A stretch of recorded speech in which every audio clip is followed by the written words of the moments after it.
We have very fond memories of Petrushka, who was a really high-class filly.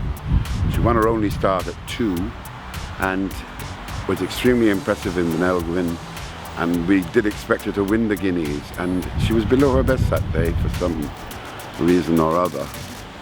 But she really vindicated herself in the Irish Oaks. She was outstanding that day. I think she won about 7 lengths.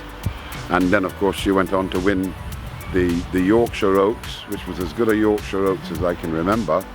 And from a bad draw, she overcame that to win the Prix de l'Opéra. Foundation was a grand horse, so we built up to the Royal Lodge Stakes, which was run at Newmarket.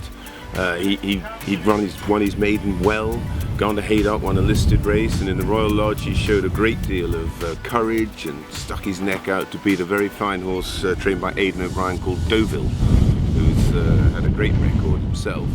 And his effort that day on ground, a little quick ground, he wouldn't be in his favourite, but Frankie rode him in top style, having also won the middle part that day, so it was a pretty hot event, and I couldn't have been happier with him, and always been a nice horse to train.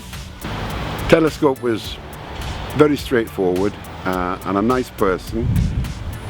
I think the day he won the Hardwick, he was probably at his absolute peak.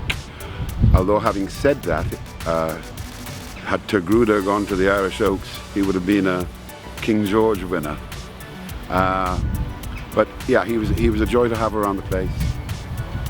Well, I don't think I've seen too many horses that would have beaten him that day. I mean, it was a high-class field, and he just made him look packed. It wasn't as though something went too fast and it fell in a heap. And he did it the hard way. You know, he was up with him, and then he just said, "Come on," and oh. And he came in and he hadn't raised a sweat.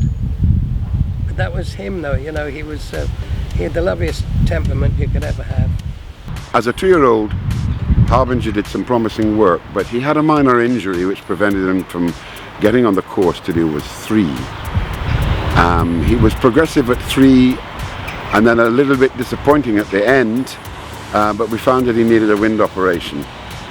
At 4 he was formidable. He just got better and better with every race, and the day that he won the King George, I think he was as good as Shergar at his peak.